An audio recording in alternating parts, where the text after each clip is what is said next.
We're back. Dun, dun, dun, dun, dun, dun. Actually, Finally, I should not. after a little while. Yeah, but I shouldn't continue that because I do not want us to get copyrighted by Nintendo. But yes, we are back.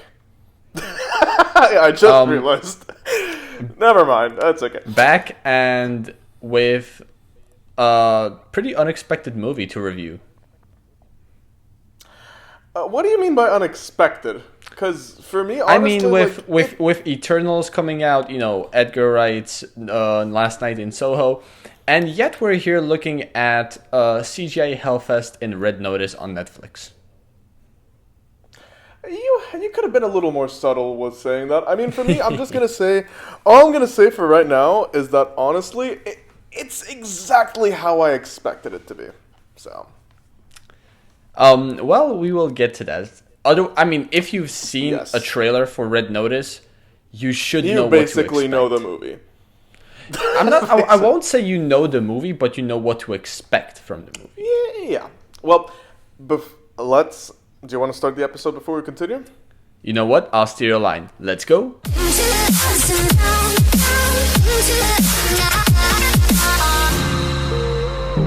Hello, and welcome to, finally, the 9th episode of The Movie Buffs. I'm your host, Mansoor.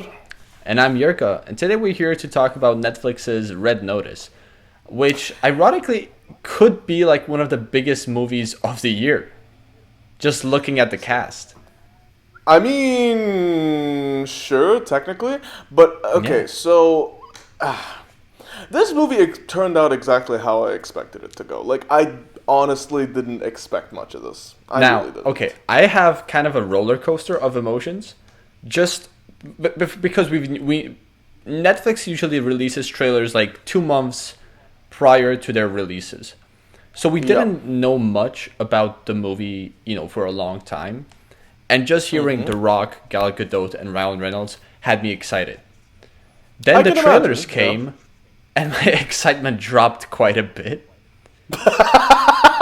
Because you kind of figured out what kind of movie it is, yeah? Yeah, I did. And then I seen the movie, and frankly enough, I had my expectations, and it is the kind of a movie that you see in the trailer. But it has some unique points. It tries to combine a lot of genres. It does a lot of things well, surprisingly. I just feel like, to an extent. I actually was happy with the movie. I had a good time. I was okay with it. Like, again, mind you, these kind of movies are not really my cup of tea. It's more mindless and more I'm not saying like, I love the artistic, deep, metaphorical bullshit. No, like, I like to sometimes turn my brain off and watch all that shit too, like, as a guilty pleasure. But this one, again, it's just generally not really my cup of tea. But, I don't hate The Rock. I don't hate Ryan Reynolds, and I definitely don't hate Gal Gadot. So, like, Now, I will give 2 scores. Like, my official score will be a 7. Really? Yes, okay. Because I'll tell you why.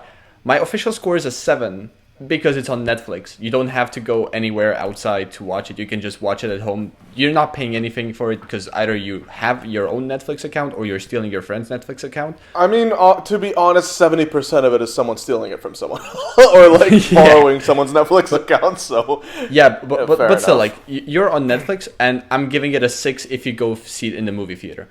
I still feel like you have, or personally, I actually did go to the movie theater the first time to watch it, and then I watched it a second time at home, and I will say, like, I guess I was surprised by, that there's actually is something good in the film, but it felt like it could have been way better. Like this, I'm not saying like, Oscar nominated type of movie, but in terms of, having just Gal Gadot, of course not.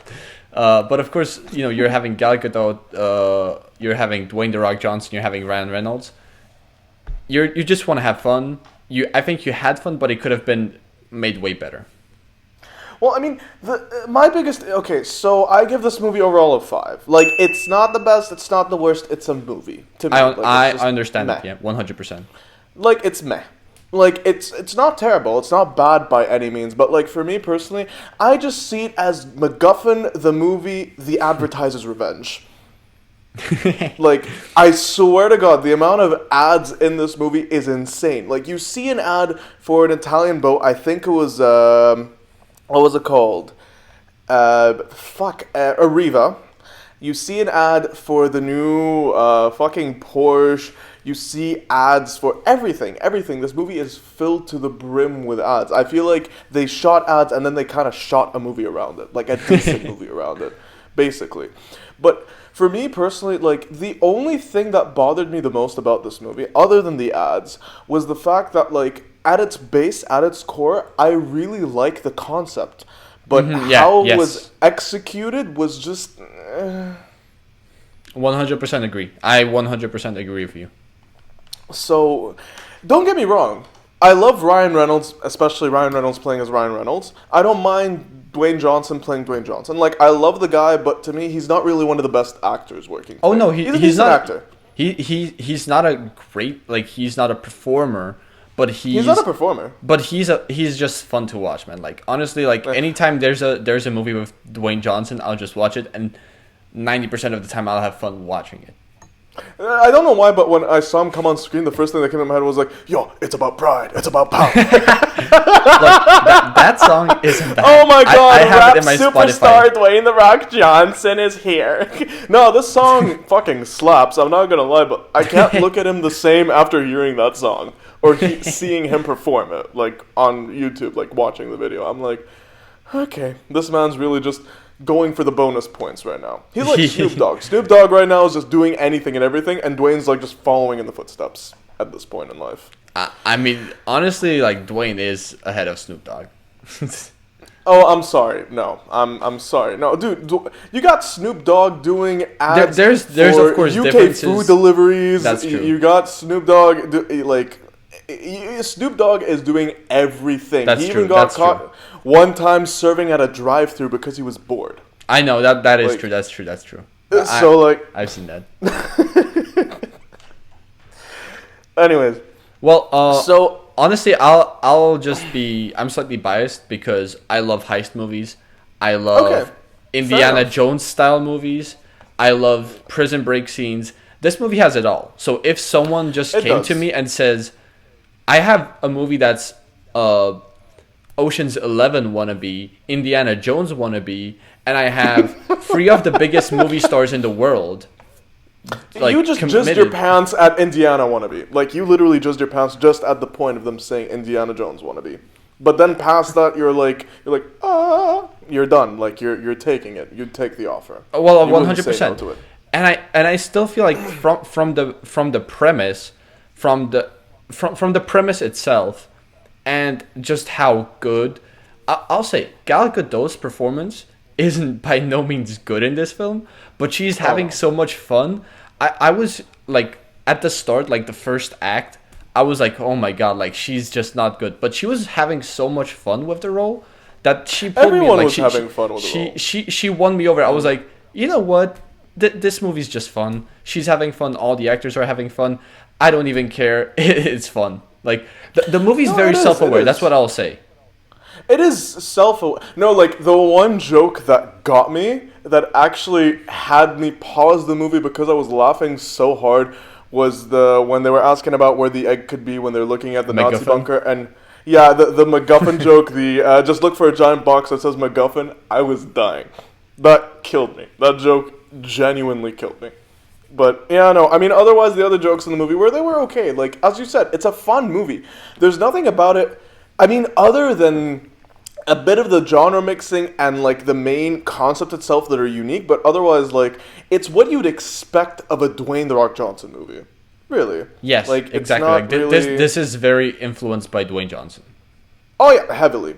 Dude, Dwayne Johnson was one of the mainline producers of the film. What do you expect? I mean, you have a movie with Dwayne Johnson, so he probably will be producer. Yeah, it's about pride, it's about power.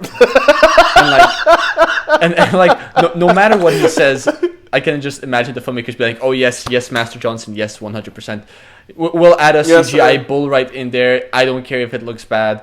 Yeah. Yeah, we'll add a CGI input of you guys falling off a building, nearly dying. We'll add a CGI input of you guys being in the jungle. We'll add a CGI input of y'all being in Egypt. I mean, come on. Okay, the only CGI part that really took me out was the bull. Everything else, I think, was passable. But it's just that one scene in the Colosseum where building, the green screen the jungle, and the bull. The green for me. Okay, where the green screen showed the most, two places the most for me, or three. Well, one of them was more the building, but I mean, like when they fell out of the building in Rome, I believe, like in Italy when they were doing the first heist for the egg. Oh, I didn't mind that. I feel like the first part where we see just Ryan Reynolds and Dwayne The Rock Johnson, I kind of was like, oh, okay, this movie's pretty solid. I feel like that was my favorite scene because Ryan Reynolds actually was a bit different than doing his own else. Stunts. Yeah, that was impressive. That was really impressive. I mean, it's Ryan Reynolds. And what do you expect of the man who played Deadpool? Like, I know, but like, still, it was also a unique. You know, we don't see usually someone be like, we see a lot of trickery of heist and people being like skilled at a certain thing, but we really see like, man, like Ryan Reynolds' character is a good thief. Like, they show it perfectly. They don't tell us anything. Like, he's really good. No, like even when he's explaining the plan, you're like, oh my god, that makes so much sense. Like, and there's no really loopholes in the plan itself. Like, it was well thought out and well executed on his end. So, like, you could tell, like, he's a good thief and he's smart. But, yes. Like, but, for what it is. Yeah. For me, it's that bull scene that I was like, They should have just cut that part, reshot it, reshot everything else.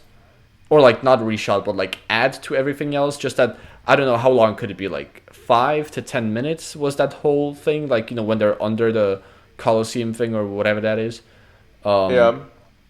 So that whole sequence just should have been cut, replaced with adding dynamic to... The thing that I not hated, but would love... The MacGuffin watch, there should have been set up for that. Because that's like a solid plot. Yeah, it wasn't really set up that well. No, it wasn't. That should have been... If that was set up, then it would make so much perfect sense. I mean, it was very slightly set up, like him mentioning the watch, but like they could have maybe said like, oh yes, my father, like he was searching for the eggs, but he failed, but like this whole time, and link slightly the watch to him, and then like we actually see them discovered. Like that could have been handled way better, and that's it's a late inputted secondary MacGuffin that just pretty much MacGuffins the MacGuffin. Yeah, like, exactly. Yeah, but okay, so one element that actually kind of bothered me was the very half-assed Chekhov's gun of like the twist of Dwayne apparently, like he's part of the Bishop. Because like, when he says that at the beginning of the movie, I kind of expected, I'm like, okay, it's probably like them foreshadowing something, like he might be a bad guy or something. I saw that coming. But then for them to make the audience seem stupid by Ryan Reynolds recalling what happened... And him being like, son of a bitch. I'm like, you didn't have to do that. Like, the audience is smarter than you think. Okay, honestly, I don't know how about you, if you've seen it coming, but this is like this is a twist in a long time that I didn't see coming. Really? I saw it coming. Like from I saw. I had the thought, like initially when Dwayne Johnson said, like you're saying, when he said maybe I am the villain, I was like, oh, is he? But then like the thought completely left my mind. I guess also they played into the the Dwayne Johnson charisma. Like you just don't see him as a villain. You don't see him as a bad guy. You don't see him as a villain. Yeah, and no, I can get that. That actually. So they really, for me personally, that was a good twist. Like in a long time. It was a good twist. It was a good twist, but the problem was that knowing that it was coming or something was coming kind of just dulled it down a little bit. Like, you get what I mean? Like, they didn't have to play so much dumb with it, but like, if they revealed it more organically minus that like mini flashbacks, it would have probably hit a lot harder for me. Like, you get what I mean? Because like with that, with that, it kind of like hit me with like I'm not that stupid. Like I kind of saw it coming, but like they're acting like as if it's something we didn't expect. But like the point of a twist is to hint it and then reveal it. Don't just don't pull a Disney and come out of nowhere with like, the second prince is truly the villain. Like, what the fuck? That's not how it works. You need to give dramatic irony or some kind of foreshadowing or a minor Chekhov's gun. Like, you can't. Ugh. They actually did set up very, with that one line, and when Gal Gadot flipped Dwayne Johnson over her shoulder, I was like, fuck no. That's not possible. No way. No way she could. The thing is, Gal Gadot, like, she's powerful. Yeah. She's strong. She's ex-military. But no fucking way she could flip over, like, Dwayne Johnson. No. Like, a 200-plus kilogram man of pure muscle. Yes, exactly. But that final reveal makes it make sense more. That It does. It raises a couple other questions, like why would she let someone shoot at her, guy, from a Russian prison? They're firing like machine guns and like they fire like a bazooka at their helicopter. Like, okay. that scene was actually fun. Like when he like they were having fun with some things. They could have went a bit more serious, but kept all these fun things, and I feel like it would be a very good time. When he opens the door, that actually I was like, yeah, that's pretty funny. No, like the fact that it worked, I was just like, that's a 1 in a million chance, but fuck it. I mean, at least it's realistic enough. Yes, and it works. Yeah, like it's not like one of those things where like, he bended the fucking helicopter and made it do like a flip, and the bazooka bullet just barely missed it. Yeah. Exactly. Like, no, like at least it made sense, and it worked well for the comedic effect. Enough for the comedic effect. Honestly, like you were saying, this movie could have been way better. But definitely. At the end of the day, I did have fun with it. No, I did too. I mean, again, like for me, it's not my cup of tea. I love Dwayne The Rock Johnson. I'm not the biggest fan of his movies. I love him as every other aspect of his personality and everything, even his music that he's made, song that he's made, but like otherwise for me, these kind of movies, like it's just something that like if I'm gonna kick back and watch it like with my cousin or like with a couple of friends, kick back with a couple of beers, sure, but like I wouldn't personally pursue this movie myself, like unless if given an opportunity with someone else, or like someone's like, oh yeah, I want to go watch it, do you want to come with me? I'd be like, fuck it, sure. But like, yeah. Would I ever watch it again? No. Do I think it could have been better? Definitely, yes. 100%. But do I hate it? No. I don't hate it. It's a movie. Like, I feel like they did an awkward strategy. I don't know if it was intentional, but the trailers lowered my expectations so much that I actually enjoyed the movie more than the trailers. So I don't know if that was the purpose of the trailer, but like to make the movie seem bad. And then you watch it and be like, it's solid. Well, the thing is, for me, I never watch trailers. I'm not the kind of guy who watches trailers. Unless if... No. I'm not, okay.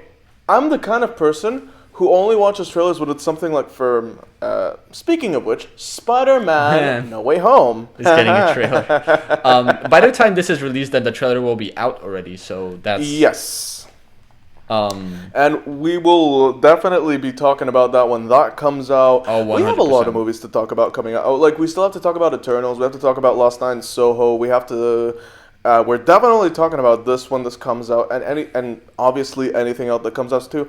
Plus, also, we still have our Christmas special coming up on Christmas. So, speaking of Spider-Man, before the movie comes out, do you want to do a video of just us saying a couple of theories? Could be fun. Ooh, could be. I would like that. I would actually like that a lot. But sure. I'm telling you for a fact right now, Maguire and Garfield 100% are in it. Like, there is no doubt. Oh yeah, like that is that. They're trying to keep it secret, but like it's pretty funny. Guys, spoiler warning for Spider-Man No Way Home. Guys, spoiler. I mean, if you've been on Instagram or Twitter or any kind of social media in the past month, like you already know, like they're revealing it hard. But yeah. I wonder if they were in the trailer. You know, I actually don't we'll think see that they. tonight. I don't We'll think see that they tonight. were in the trailer. So I don't. We'll see if I'm right or wrong. Well, anyway, we're at Red Notice. We'll do a Spider-Man video another day. I feel like it sums it up.